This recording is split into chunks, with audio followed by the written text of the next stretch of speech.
அண்ணா பத்திரிகை நண்பர்களுக்கு நீங்க ரெடினா ஆரம்பிக்கலாங்கண்ணா. பத்திரிகை நண்பர்களுக்கு எங்களுடைய வணக்கத்தை தெரிவித்துக் கொள்கின்றோம். இன்று சட்டமன்றத்தில் திராவிட முன்னேற்ற கழகத்தினுடைய அரசு நிதிநிலை அறிக்கையை தாக்கல் செய்திருக்கின்றார்கள். இந்த நிதிநிலை அறிக்கையை பொறுத்தவரை அதனால் தமிழக மக்களுக்கு எந்த பிரயோஜனம் இல்லை. காரணம், தேர்தல் வருது. தேர்தல் வந்த பிறகு, புதிய ஆட்சி வந்த பிறகு மறுபடியும் அவங்க நிதிநிலை அறிக்கை போடுவாங்க. எந்த பிரயோஜனம் இல்லை என்றாலும் கூட கடந்த 4 ஆண்டுகளில் திராவிட முன்னேற்ற கழகம் எந்த அளவுக்கு பாதையை கடந்து வந்திருக்கின்றார்கள் என்பது வெட்ட வெளிச்சமாக இந்த நிதிநிலை அறிக்கையில் பார்க்கலாம். முதல்ல ஆரம்பிக்கணும்னா, நடந்து முடிந்த பினான்சியல் இயர் 2025-26 முடிஞ்சிருக்கு. இன்னைக்கு வரைக்கும் நம்முடைய கடன் என்பது 9,29,000 கோடி, 9,29,000 crore, 9,29,000 கோடி. அடுத்த ஆண்டு 2026-27 அடுத்த பினான்சியல் இயர் முடியும் பொழுது மொத்த கடன் என்பது 10,62,000 கோடிக்கு போயிருக்கும். அப்ப ஒரே ஆண்டுல திராவிட முன்னேற்ற கழகத்தினுடைய அரசை பொறுத்தவரை இதை சமாளிக்கணும் அப்படின்னா 1,33,000 கோடி கடனை ப்ரொஜெக்ட் பண்றாங்க. ஒரே ஆண்டுல 1,33,000 கோடி கடன் வாங்கணும். இந்த நிதிநிலை அறிக்கையில தமிழகம் 10 லட்சம் கோடி ரூபாய் கடனை தாண்டி 10,62,000 கோடிக்கு போயிருக்கும். ஒரு ஆட்சி இருக்குன்னா கடனை குறைக்கணும். அந்த மாநிலத்தினுடைய பொருளாதார அடிப்படையில் அந்த கடன் குறைஞ்சிருக்கணும். டெப்ட் டு ஜிடிபி ரேஷியோன்னு சொல்லுவோம். அதுவும் தமிழகத்தில் குறைந்தபாடு இல்லை. கடனை அதிகமாகக்கூடிய ஆட்சி. போன ஆண்டு நிதிநிலை அறிக்கை கொடுத்த பொழுது மாநிலத்தினுடைய ரெவென்யூ ரெசிப்ட், அதாவது மாநிலம் எந்த அளவுக்கு வருமானத்தை ஈட்டி இருக்கிறாங்க அப்படிங்கறத ரெவென்யூ ரெசிப்ட்னு சொல்லுவோம். அது ரொம்ப முக்கியமான ஒரு புள்ளி விவரம். திராவிட முன்னேற்ற கழகம் போன ஆண்டு நிதிநிலை அறிக்கையில இந்த ஆண்டு ரெவென்யூ ரெசிப்ட் 3,31,569 கோடி ரூபாய் ஈட்டுவோம் என்று சொன்னார்கள். அதாவது இந்த ஒரு வருஷம் முழுவதுமே 3,31,000 கோடி ரூபாய் வருமானத்தை ஈட்டுவோம். ஆனா 3,09,000 கோடி தான் வருமானத்தை ஈட்டி இருக்கிறாங்க. அப்படி என்றால் இந்த ஒரு ஆண்டு காலத்துல போன நிதிநிலை அறிக்கைக்கும் இந்த நிதிநிலை அறிக்கைக்கும் அவங்க கிட்டத்தட்ட சொன்னபடி 21,871 கோடி குறைவாக வருமானம் ஈட்டியிருக்கின்றார்கள். அப்படி என்றால் இது வருமானம் ஈட்டாத ஒரு அரசு, கடனை வாங்கி செலவு செய்யக்கூடிய அரசு என்பது நமக்கு ஊர்ஜிதமாகுது. ஹையர் எஜுகேஷன், காலேஜ் ஹையர் எஜுகேஷனுக்கு பட்ஜெட் போட்டிருக்கிறாங்க 8,505 கோடி. ஆனா போன பட்ஜெட்டுக்கும் இந்த பட்ஜெட்டுக்கும் பாத்தீங்கன்னா இது வெறும் 11 கோடி மட்டும்தான் அதிகம். அண்ணா பல்கலைக்கழகத்தை புதுப்பிக்க போறோம், அதுக்கு நாங்க 1,380 கோடி ரூபாய் செலவு செய்ய போறோம்னு சொல்றாங்க இதே நிதிநிலை அறிக்கையில. ஆனா உயர்கல்வித்துறையினுடைய பட்ஜெட்டை வெறும் 11 கோடி ரூபாயை உயர்த்திவிட்டு அண்ணா பல்கலைக்கழகத்தினுடைய புதுப்பிப்புக்கு 1,380 கோடி ரூபாய் நாங்கள் கொடுப்போம்னா பணம் எங்கிருந்து வரும்? அது ஒரு ஏமாற்று வேலை.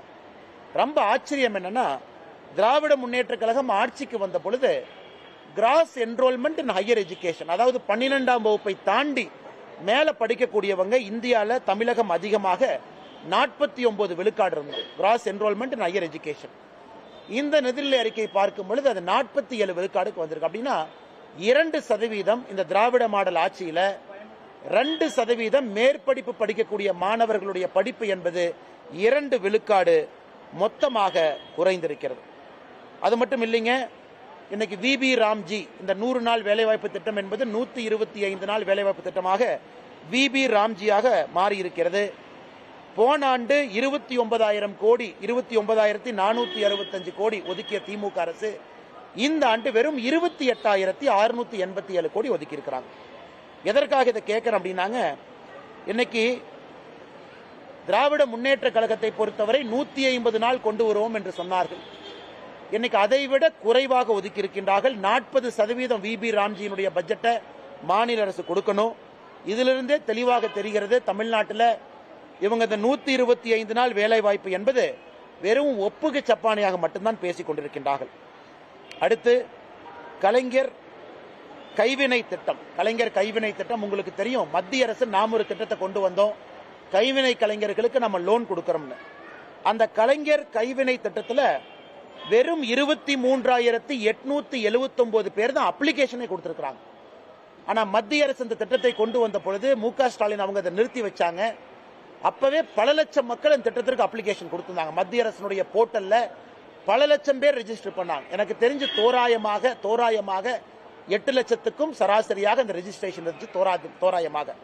ஆனா அந்த திட்டத்தை நிறுத்திட்டு கலைஞர் கைவினை திட்டம்னு அதற்கு பதிலாக கொண்டு வந்த திட்டத்தில் வெறும் 23,879 பேர் தான் ரெஜிஸ்டர் பண்ணிருக்காங்கன்னா அத்தனை லட்சம் பேர் எங்க போனாங்க? அந்த கைவினை கலைஞர்களுக்கு எல்லாம் ஒரு வாய்ப்பு இல்லையா? அதுவும் ஒரு ஏமாற்று வேலை என்பது மிக தெளிவாக நமக்கு தெரிஞ்சிருக்கு. இந்த பட்ஜெட்ல அவங்க சொல்லியிருக்கிறாங்க, கோவில்கள் எல்லாம் புனரமைத்ததுக்காக நாங்க கடந்த 5 ஆண்டுகள்ல 8100 கோடி ரூபாய் செலவு செய்திருக்கின்றோம் என்று சொல்லியிருக்கின்றார். ஆனால் எங்களை பொறுத்தவரை வெறும் 82 கோடி ரூபாய் தான் செலவு செஞ்சிருக்கிறாங்க. ஒருவேளை அவங்க 8100 கோடி ரூபாய் செலவு செஞ்சிருக்கிறாங்கன்னா இவங்க ஒரு வெள்ளை அறிக்கையாக தமிழகத்துல இந்த திராவிட முன்னேற்ற கழகம் தலைமையிலான இந்த ஆட்சி, திராவிட மாடல் ஆட்சி எப்படி 8100 கோடி ரூபாய் கோவிலுக்கு செலவு செய்திருக்கின்றோம் என்பதை ஒரு வெள்ளை அறிக்கையாக விடுகட்டும். மொத்தத்தில் சொல்லணும்னா நம்முடைய விவசாயத்துறை என்பது வெறும் 3% தான் வளர்ந்திருக்கு. தமிழக மக்கள் நல்லா புரிஞ்சுக்கணும்.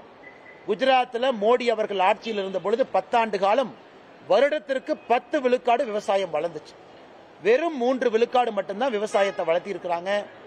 மத்திய அரசு கொடுத்திருக்கக்கூடிய PLI ஸ்கீம் மூலமாக தமிழகத்திற்கு இன்னைக்கு எலக்ட்ரானிக் நிறைய கிளஸ்டர்ஸ் வந்திருக்கு.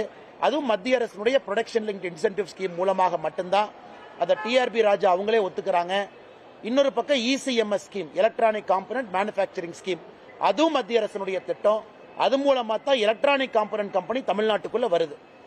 மாநில அரசு சொந்தமாக ஒரு திட்டத்தை தொடங்கி அதன் மூலமாக வேலை வாய்ப்பு அவங்களால கொண்டு வர முடியல. ரெவென்யூ டிபிசிட் ஆயிருக்கு. போன ஆண்டுக்கும் இந்த ஆண்டுக்கும் சொன்னதை விட நான் ஏற்கனவே சொல்லி இருந்த 21,000 கோடி ரூபாய் குறைஞ்சிருக்கு. VB ராம்ஜி பட்ஜெட் குறைஞ்சிருக்கு. உயர்கல்வித்துறை வெறும் 11 கோடி ரூபாய் ஏற்றி இருக்கிறாங்க. ஆனா அண்ணா பல்கலைக்கழகத்துக்கு மட்டுமே 1380 கோடி ரூபாய் தேவைப்படுகிறது. கடன் இந்த ஆண்டு 1,33,000 கோடி கடன் வாங்க போறாங்க. மொத்தமாக நம்முடைய கடன் என்பது 10,62,000 கோடி ரூபாய்க்கு 10 லட்சத்தை தாண்டி போக போகுது. மொத்தத்தில் பார்த்தோம்னா இது ஒரு சுய புராணம். அந்த நிதியமைச்சரை நான் விமானம் வருவதற்கு முன்பு பார்த்தேன். அவரே ஒப்புக்கு சப்பானியா பட்ஜெட்டை படிச்சுட்டு இருந்தார். எப்படியாச்சும் படிச்சுட்டா அடுத்த 5 வருஷம் எதிர்கட்சியில் உட்கார்ந்துக்கலாம், இவங்களை நம்பி எந்த பட்ஜெட்டும் போட முடியாதுன்னு அவரே ஒப்புக்கு சப்பானியா அந்த பட்ஜெட்டை கஷ்டப்பட்டு படித்துக் கொண்டிருப்பதாகத்தான் பார்த்தேனோ தவிர தமிழக மக்களுக்கு உருப்படியாக பிரயோஜனமாக இந்த பட்ஜெட்ல எதுவும் கிடையாது என்பது உண்மை. ஏன்னா மற்ற அரசியல்வாதி சும்மா பேசி போயிருவாங்க. நான் புள்ளி விவரத்தோடு சொல்லுகின்றேன். முக்கியமான விஷயத்தை சொல்றேன். கடனை சொல்றேன், ரெவென்யூ ரெசிப்ட சொல்றேங்க, உயர்கல்வித்துறையை சொல்றேன், VB ராம்ஜி சொல்றேன், உயர்கல்வித்துறையினுடைய என்ரோல்மெண்ட்டை சொல்றேன். எல்லாமே அதுல பாலாத்து கொண்டு போயிட்டு என்ன திராவிட மாடல் அரசு? அதுல இருந்து தெளிவாக தெரிகிறது தமிழகத்திற்கு 0 ரூபாய், 0 ரூபாய் கொடுத்த பட்ஜெட். எதுவுமே பிரயோஜனம் இல்லை. அதனாலதான் இவங்களே பட்ஜெட்டுக்கு முன்னாடி வீடு வீடா சென்னையில போய் முட்டையை கொடுத்தாங்க. மத்திய அரசு முட்டை கொடுக்குது. அப்ப எனக்கு தெரியல, இன்னைக்கு தான் புரியுது இவங்க பட்ஜெட்ல முட்டையை கொடுப்பதற்காக சென்னை மூலம் முட்டை கொடுத்தாங்க என்பது எனக்கு தெரியும்.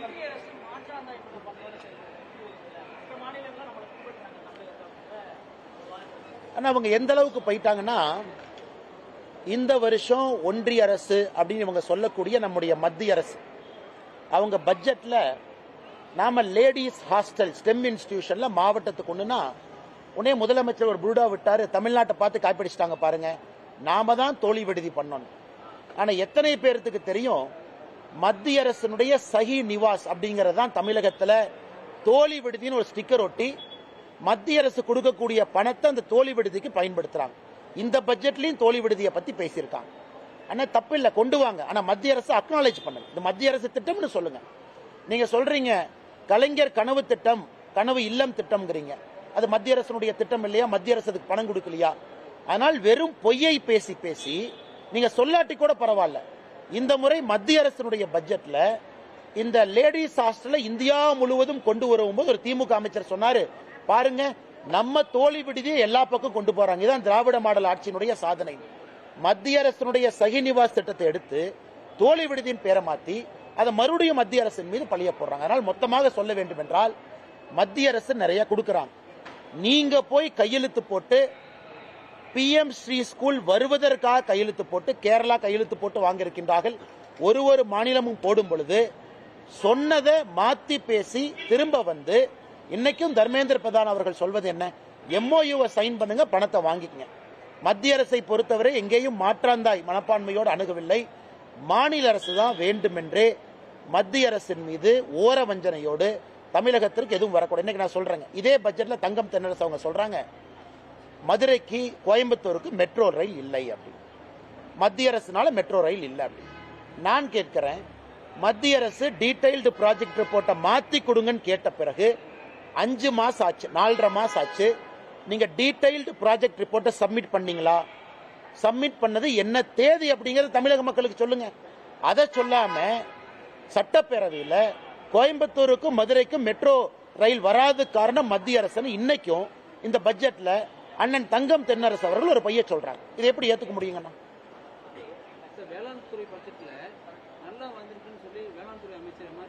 நான் டேட்டா கொடுக்கறேன்னா என்னென்ன ஒரு பட்ஜெட் கொடுக்கறாரு? 3% தான் வளர்ச்சி. விவசாயத்தை பொறுத்தவரை திமுக ஆட்சிக்கு வந்துட்டாங்க, திமுக ஆட்சியிலிருந்து போறாங்க. இந்த 5 வருஷத்துக்கான வந்ததுக்கும் இன்னைக்கு இருக்கக்கூடிய வளர்ச்சி பாருங்க. ஆவரேஜா ஒரு வருஷத்துக்கு 3% வளருது. 21 22 3, 22 23 3, சராசரியாக 3% மட்டும்தான் வளர்ச்சி இருக்கக்கூடிய வேளாண்மை. ஆனால் எம்ஆர்கே பன்னீர்செல்வம் அவங்க எதுக்கு தனியா ஒரு பட்ஜெட் போடுறாங்கன்னு எனக்கு தெரியல. வெறும் 3% வளரக்கூடிய வேளாண் துறை பட்ஜெட், அல்ல வேளாண் துறையினுடைய வயிற்றில் அடிக்கக்கூடிய ஒரு துறைக்கு எதுக்காக தனி பட்ஜெட்? அதனால் வெள்ளை அறிக்கை விடுத்தோம். நீங்க அதிகமா வளர்ந்திருக்குன்னா என்ன வளர்ந்திருக்குன்னு சொல்லுங்க. தமிழ்நாட்டில் என்ன உற்பத்தி, வேளாண் துறையினுடைய என்ன உற்பத்தி வளர்ந்திருக்கு? ஓவரால் நான் சொல்வது ஒட்டுமொத்தமாக வேளாண் துறையினுடைய வளர்ச்சி என்பது சராசரியாக வருடத்திற்கு 3% மட்டும்தான். அதை மாத்தி நம்பரை டிங்கர் பண்ணி அந்த வேளாண் துறையினுடைய ஒரு 3 பொருளை மட்டும் எடுத்து அது வளர்ந்ததா சொல்லாதீங்க. மொத்தமாக வேளாண் துறையினுடைய வளர்ச்சியை நம்ம பேசிட்டு இருக்கோம்.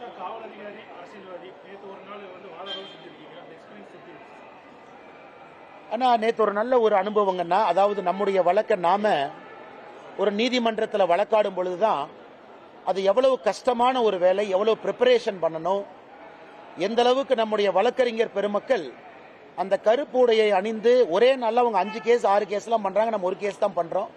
அதனால் வழக்கறிஞர்கள் நண்பர்கள் மீது எனக்கு தனிப்பட்ட ஒரு மரியாதை மதிப்பு அதிகமா இருக்கு. அதே போல எனக்கும் ஒரு பெரிய அனுபவம், கத்துக்கொள்வதற்கு ஒரு வாய்ப்பு. இந்த கிராஸ் எக்ஸாமினேஷன் முடியல, இன்னும் இது தொடரும். நேற்று டிஆர் பாலு அவர்களுடைய 2004 9 வரை அவங்க ஆட்சியில் இருந்தது மட்டும்தான் நம்ம பேசணும். இன்னும் நிறைய விஷயம் நம்ம பேசல, நிறைய இருக்கு. அவங்க குடும்பம் பத்தி நிறைய விஷயங்கள் இருக்கு, அவங்க குழந்தைகளை பத்தி இருக்கு.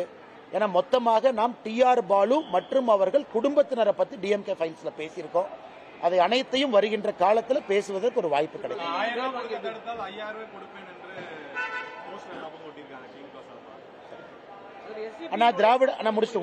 திராவிட முன்னேற்ற கழகத்தை பொறுத்தவரை பீகாரில் 10,000 ரூபாய் பெண்களுக்கு கொடுக்கப்பட்டது. தேர்தல் ஆணையம் எங்கேயும் அது தவறுன்னு சொல்லல. ஏன்னா அது ஒரு ஸ்கீமா கவர்மெண்ட் அறிவிச்சு கொண்டு வந்தாங்க. மகாராஷ்டிரால 2,100 ரூபாய் நம்முடைய சகோதரிகளுக்கு கொடுக்கப்பட்டது, அதையும் தேர்தல் ஆணையம் தடுக்கல. இவங்க இன்னைக்கு சொல்லட்டும், இந்தியால வேற ஏதாச்சும் ஒரு மாற்று கட்சி நண்பர்கள் மோடி அவர்கள் ஆட்சிக்கு வந்த பிறகு எங்கேயாச்சும் மத்திய அரசு தடுத்திருக்காங்களா? ஏன்னா தேர்தல் ஆணையத்தை பத்தி நாம பதில் சொல்ல முடியாது, இண்டிபெண்டன்ட் ஏஜென்சி. தேர்தல் ஆணையமும் தடுக்கல. அப்படி இருக்கும் பொழுது இவராக ஒரு புரளியை கிளப்பி, இவராக கோடை காலத்திற்கு 2,000 ரூபாய் கொடுக்கணும் இவராக கிளம்பி, இதுக்கு முன்னாடி தமிழ்நாடு கோடை காலத்தில் எத்தனை பேர் இறந்திருக்கிறாங்க? அந்த கோடை காலம் ஞாபகத்துக்கு இல்லையா? 2001 2 அந்த காலகட்டத்தை விடுங்க, 21 22 23 24 எதுவுமே இல்லாம இவர் 5,000 ரூபாய் கொடுப்பதற்காக கொடுங்க. பெண்களுக்கு போற எந்த பணத்தையும் யாரும் தடுக்க போவதில்லை. 1,000 ரூபாய் அறிவிச்சிருக்கிறீங்க, 1,000 ரூபாய் கொடுங்க. நம்முடைய கூட்டணி 2,000 ரூபாய் அறிவித்திருக்கின்றோம். ஏப்ரலுக்கு பிறகு நாங்க 2,000 ரூபாய் கொடுக்கிறோம். அறிவிச்சதை கொடுங்க. ஆனா மத்திய அரசு தடுக்க போறாங்கன்னு எங்களின் மீது பொய்யை சொல்லி எதற்காக கொடுக்கறீங்க என்பதுதான் எங்களுடைய கேள்வி. அறிவிச்சதை கொடுங்க, கோடை காலத்துக்கு கொடுக்கணுமா அதையும் கொடுங்க, மக்கள் சந்தோஷமா வாங்கிக்கிட்டோம். ஆனா இந்த ஆண்டு மட்டும்தான் கோடை காலம் தெரிஞ்சதா, போன ஆண்டு தெரியலையா என்பதும் எங்களுடைய கேள்வி. கடந்த 2 மாசம் மட்டும் 9,000 ரூபாய் வந்து ஒரு குடும்பத்துக்கு கொடுத்திருக்காங்க. அதாவது பொங்கல் தொகை 3,000 ரூபாய், மகளிர் உரிமை 4,000 ரூபாய், இந்த மாதம் 5,000 ரூபாய், கிட்டத்தட்ட 9,000 ரூபாய் கொடுத்திருக்காங்க. இதுக்கான தொகை கொடுத்ததுக்கான காரணம் என்னன்னு நினைக்கிறீங்க? தேர்தல் தான் நினைக்கிறீங்க? கொடுக்கட்டுங்கண்ணா, பொங்கலுக்கு வந்து மக்களுக்கு கொடுக்கணும் தவறு இல்ல, மாதம் கொடுக்கணும் தவறு இல்ல, கோடை காலத்துக்கு கொடுக்கணும் தவறு இல்ல. ஆனா திராவிட முன்னேற்ற கழகம் சொல்வது போல இந்த கோடை கால எலெக்ஷன் வர கோடை காலத்துக்கு மட்டும்தான் கொடுப்போம், மற்ற கோடை காலம் கொடுக்க மாட்டோம் என்பது சொல்வதெல்லாம் அரசியல் என்பதைத்தான் மக்கள் மன்றத்தில் வைக்கிறோம். அதே நேரத்தில் நாம் புரிந்து கொள்ள வேண்டும், நாம் ஆட்சிக்கு வரும் பொழுது 2,000 ரூபாய் என்று சொல்லி இருக்கின்றோம். அதையும் மக்கள் புரிந்து கொண்டிருக்கின்றார்கள். திராவிட முன்னேற்ற கழகம் கொடுத்திருக்கக்கூடிய அந்த 3,000 5,000 8,000 ரூபாய் என்பது தேர்தலுக்காக மட்டும்தான் கொடுக்கிறாங்கன்னு மக்களுக்கு தெரியும். ஆனால் தேர்தல் முடிந்த பிறகு இன்னும் அதிகமாக தேசிய ஜனநாயக கூட்டணியுடைய ஆட்சியாளர்கள் கொடுப்பார்கள் என்பது மக்களுக்கு தெரியும்.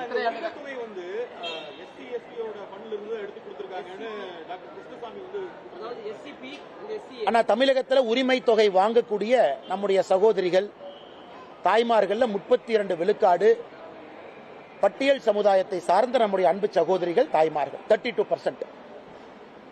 இதுல நம்ம நன்றாக புரிந்து கொள்ள வேண்டும், எஸ்சி எஸ்டி சப்ளான், அதாவது பட்டியல் சமுதாயத்திற்கு பழங்குடி இனத்திற்கு கொடுக்கக்கூடிய சப்ளான் என்பது அவங்களுடைய டெவலப்மெண்ட்டுக்காக கொடுக்கக்கூடிய தனியாக வரக்கூடிய ஒரு பட்ஜெட். அது நேரடியாக அவர்களுக்கு அவர்களுடைய வளர்ச்சிக்காக பயன்படுத்தணும். ஆனா இன்னைக்கு மாநில அரசு என்ன சொல்றாங்க, 32 விழுக்காடு இதுல எஸ்சி எஸ்டியை சார்ந்த சகோதர சகோதரிகள் இருக்கிறனால இந்த பிளான் அப்படியே டைவர்ட் பண்ணி கொடுக்கிற அப்படிங்கிறது ஏற்புடையது கிடையாது. பொது பட்ஜெட்டில் இருந்து தான் நீங்க கொடுக்கக்கூடிய பணத்தை கொடுக்கணும். ஏன்னா நீங்க தேர்தல் வாக்குறுதி. எஸ்சி எஸ்டி சப்ளான் என்பது அந்த சமுதாயத்தினுடைய வளர்ச்சிக்காக, உயர்வுக்காக, அவர்களுக்கு நல்ல திட்டங்களை கொடுப்பதற்காக கொடுக்கப்பட்டது. ஆனால் ஏற்கனவே சொன்னது போல அக்கவுண்டிங் ஃப்ராட், இது அக்கவுண்டிங் ஃப்ராடுன்னு தான் சொல்லணும். மாநில அரசை பொறுத்த வரைக்கும் அக்கவுண்டிங் ஃப்ராடு பண்ணித்தான், இந்த மாயாஜாலத்தை காட்டித்தான் மக்களை ஏமாற்றி கொண்டிருக்கின்றார்கள். நாங்கள் வளர்ச்சி அடைந்துட்டோம், நாங்கள் 11% வளர்ச்சி அடைஞ்சோம். விவசாயத்தில் எவ்வளவு வந்தீங்க? 11%ல மத்திய அரசுனால, பிஎல்ஐனால எவ்வளவு, மத்திய அரசுடைய இசிஎம்எஸ் ஸ்கீம்னால எவ்வளவு, தமிழ்நாட்டுக்கு வந்திருக்கக்கூடிய மேனுபேக்சரிங் எத்தனை மத்திய அரசுடைய திட்டத்தை பயன்படுத்தி வந்தாங்க? எதுவுமே இல்லாம பொத்தம் பொதுவாக வெறும் வார்த்தை ஜாலங்களையும் அக்கவுண்டிங் ஃப்ராடையும் வைத்து திராவிட முன்னேற்ற கழகம் ஆட்சியில் இருக்கிறாங்க. ஆனா இந்த கடைசி பட்ஜெட்ல இன்னொன்னு எதிர்பார்த்தோம். சென்னை மாநகரம் போராட்ட களமாக இருக்குது. அங்கன்வாடி, நம்முடைய அன்பு சகோதரிகள் அங்க இருக்கிறாங்க, சகோதரர்கள், பகுதிநேர ஆசிரியர் பெருமக்கள், செவிலியர்கள், ஒரே வேலைக்கு ஒரே ஊதியம் கொடுக்க வேண்டும் என்று போராடக்கூடிய டீச்சர்ஸ், ஆசிரியர் பெருமக்கள், இவங்க எல்லாத்துக்கும் இந்த பட்ஜெட்ல ஏதாச்சும் ஒரு விடிவு கிடைக்குமான்னு பார்த்தா, சார் திமுக ஆட்சியிலிருந்து போறாங்க, போகும்போது நல்லதுனால செய்வாங்களான்னு பார்த்தா அதையும் செய்யல. அதனால அவங்க போராட்டம் தொடர்ந்துகிட்டு தான் இருக்குங்கன்னா அது ரொம்ப ரொம்ப துக்ககரமான ஒரு விஷயம்தான். அவங்க ஏப்ரல் வரைக்கும் பொறுத்துக்கணும். ஏன்னா இன்னி அவர்கள் புரிந்து கொள்ள வேண்டும், பட்ஜெட்ல அவங்களுக்கு இல்லைன்னா இன்னி அவர்கள் திமுகவை எதிர்த்து போராடுவது வேஸ்ட். அவங்க திமுகவை ஆட்சியிலிருந்து அகற்றுவதற்காக இவங்க எல்லோரும் உடன்பட்டு செயலாற்ற வேண்டும் என்பது என்னுடைய கோரிக்கை. அதாவது பகுதி நேர ஆசிரியர் பெருமக்கள், செவிலியர்கள், நான் சொல்வது எல்லாமே, டீச்சர்ஸ்ல இருந்து எல்லாருமே, இன்னி அவர்களுக்கு அடுத்த 15 நாள் எதுவும் வரப்போறதில்லை. திமுகவை ஆட்சியிலிருந்து அகற்றி புதிய தேசிய ஜனநாயக கூட்டணி ஆட்சிக்கு வரும் பொழுது இதை செய்வார்கள் என்கின்ற நம்பிக்கை எல்லோருக்குமே இருக்கு. நாங்கள் செய்யவும் போறோம்.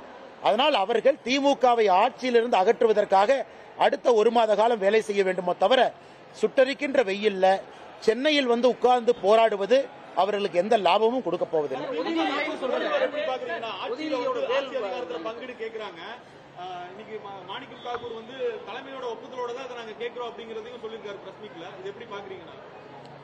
ஆனா இது ஆங்கிலத்தில் வந்து ஒரு பழமொழி சொல்லுவாங்க, hunting with the dog and chasing the rabbit அப்படிம்பாங்க. அதாவது நான் வேட்டை நாயோட சண்டை போடுவேன், ஆனா வேட்டை நாய் பிடிக்க போற அந்த முயல் ராபிட்டோடவும் நான் ஃப்ரெண்ட்ஷிப்பா இருப்பேன் அப்படி. இன்னைக்கு திராவிட முன்னேற்ற கழகத்தை பொறுத்தவரை நேத்து காங்கிரஸ் கட்சியினுடைய தமிழக தலைவர் பெங்களூர் போய் அவங்களுடைய தலைவரை பார்த்து இவரை தூக்கு அவரை தூக்கு லிஸ்ட்டை கொண்டு போறார். அவர் யார கட்சியிலிருந்து நீக்குன்னு சொல்றாமோ அவர் இங்க வந்து இல்ல, எனக்கு ராகுல் காந்தி பர்மிஷன் கொடுத்தாரு, அதனாலதான் பேசுறேன். இதெல்லாம் நடந்துட்டு இருக்கும்போது மணிசங்கர் ஐயர் கேரளாக்கு போறார். இங்க காங்கிரஸ் ஆட்சிக்கு வரக்கூடாது, கம்யூனிஸ்ட் தான் ஆட்சிக்கு வரணுங்கிறாங்க. எனக்கு மணிசங்கர் ஐயரை போய் மைக்ல நீட்டி நம்ம நண்பர்கள் கேட்கறாங்க, பத்திரிகை நண்பர்கள், என்ன ஏங்க சொன்னீங்க? நான் வந்து ராஜீவோட காங்கிரஸ்காரன், ராகுலோட காங்கிரஸ்காரன் இல்லைன்னு. அதனால எனக்கே குழப்பமா இருக்குது, இது எந்த காங்கிரஸ் கட்சின்னு. மணிசங்கர் ஐயருடைய ஸ்டேட்மெண்ட், தமிழகத்தில் திரு பிரவீன் சக்கரவர்த்தி அவர்கள், திரு மாணிக்கம் தாக்கூர் அவங்க ஸ்டேட்மெண்ட், இன்னொரு பக்கம் செல்வ பெருந்தை அவங்க ஸ்டேட்மெண்ட்டை பார்க்கும் பொழுது இது காங்கிரஸ் கட்சியே இல்ல, ஒரு 10 பேர் ஃபெவிகால சேர்த்து ஒட்டி ஒரு கட்சியா நடத்துறாங்க. அதனால அவங்க என்னதான் தனியாக குதிச்சாலும் கூட திராவிட முன்னேற்ற கழகம் ஆட்சிக்கு வரப்போதில்லை. ஆட்சிக்கு வந்தா தானே அதிகார பகிர்வு, ஆட்சிக்கே வரப்போதில்லை, எங்க அதிகார பகிர்வு? எல்லாம் பேசாம வீட்டில் உட்கார்ந்து சண்டை போடாமல் இருக்க வேண்டும் என்று காங்கிரஸ் கட்சி அன்போடு கேட்டுக்கொள்கிறேன்.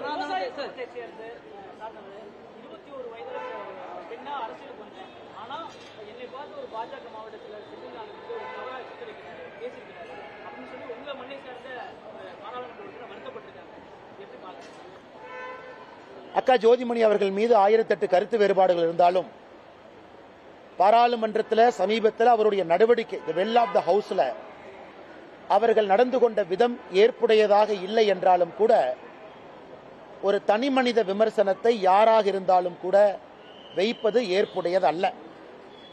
நேற்றே நான் கரூர் மாவட்ட நம்முடைய பாரதிய ஜனதா கட்சியினுடைய தலைவரை தொலைபேசி மூலமாக தொடர்பு கொண்டு என்னுடைய அசமாதானத்தை நான் தெரியப்படுத்தி இருந்தேன். அதே நேரத்தில் திரு ஜோதிமணி அவர்களுக்கும் தொலைபேசி மூலமாக நேற்று நான் தொடர்பு கொள்ள முயற்சித்தேன். அவங்க என் போன் எடுக்கல, நிக்கிற கூப்பிடுவாங்க. இந்த மாதிரி என்னுடைய வருத்தத்தையும் பதிவு செய்வதற்காக அது நிச்சயமாக அந்த பேச்சை ஒரு அரசியல் கட்சியில் இருந்து கொண்டு இன்னொரு தலைவரின் மீது ஆரோக்கியமான முறையில் குற்றச்சாட்டு வைக்கலாம். அதனால் அது ஏற்புடையது கிடையாது. நான் சார்ந்திருக்கக்கூடிய கட்சியினுடைய மாவட்ட தலைவரையும் தொலைபேசி மூலமாக தொடர்பு கொண்டு என்னுடைய அசமாதானத்தை நேற்றே நான் பதிவு செய்தேன். அதே நேரத்தில் திருமதி ஜோதிமணி அவர்கள்ட்ட என்னுடைய வருத்தத்தை பதிவு செய்வதற்கும் நான் தொலைபேசி மூலமாக அழைத்தேன். அதனால் எனக்கு இதில் ஏற்புடையதில்லை. எலெக்ஷன் சீசன் ஆரம்பிக்குது, நீ மைக் அதிகமாக இருக்கும், எல்லாரும் மைக்கை பார்த்தோன்னே உணர்ச்சி வசப்படுவாங்க, ஏதோ பேசுவாங்க. அதனால் எல்லோருமே கண்ணிய குறைவாக பேசுவதை தவிர்த்து அட்டாக் பண்ணலாம், ஸ்ட்ராங்கா பேசலாம், ஆரோக்கியமா பேசலாம். ஆனா அது சரியான அந்த லக்ஷ்மண் ரேகாக்குள்ள பேசணும் அப்படிங்கிறது என்னுடைய விருப்பம். ஏன்னா அடிக்கடி இதற்கு நாம் ஒரு வாய்ப்பு கொடுக்க கூடாது. ஏன்னா நம்முடைய போக்கஸ் மாறுது. எதை நோக்கி அரசியல் செய்யறோம், யாரை நோக்கி அரசியல் செய்யறோம், எதுக்காக அரசியல் செய்யறோம் அப்படிங்கிறது மாறி வேற எங்கேயோ வண்டி போகுது. அதை தலைவர்கள் எல்லாரும் உணர்ந்து கொள்வார்கள் என்கிற நம்பிக்கை எனக்கு. சனாதனத்தை எதிர்த்து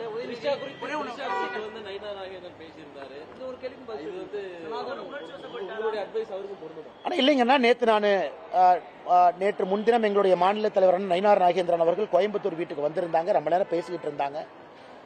நேற்று செய்தியாளர் சந்திப்பில் எங்களுடைய மாநில தலைவர் நயினார் நாகேந்திரன் அவர்கள் பேசும் பொழுது நானும் அண்ணங்கிட்டதை பத்தி பேசினேன் அப்படிங்கிற குறிப்பை சொல்லியிருந்தாங்க.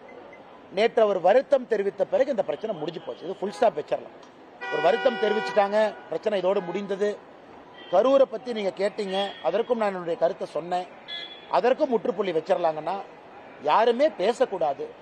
கரூர்ல பேசியிருப்பது ஏற்புடையது கிடையாது. அதனாலதான் நீங்க கேட்டீங்க. நான் எதுவும் மறைச்சு பேசல, ஒளிவு மறைவா பேசல, அப்படியே அந்த வார்த்தையை பயன்படுத்தி நழுவி போகல. நான் எங்களுடைய மாவட்ட தலைவர்கிட்ட போன் பண்ணியே நான் வருத்தத்தை பதிவு செஞ்சேன். பேசக்கூடாதுங்க, ரொம்ப தப்புங்க, தப்பா எடுத்துக்குவாங்க, எப்படி நம்ம பேசலாம். பாராளுமன்றத்தில் அவங்க நடவடிக்கை எனக்கு தான் பிடிக்கல. அது அரசியல், நம்ம பண்றது அவங்களுக்கு பிடிக்காம இருக்கலாம், அவங்க பண்றது நமக்கு பிடிக்காம இருக்கலாம், வெளியே சொல்லலாம். ஆனா வார்த்தைகள், அந்த வார்த்தைகளுடைய வீரியம், வார்த்தைகளுடைய கணம்.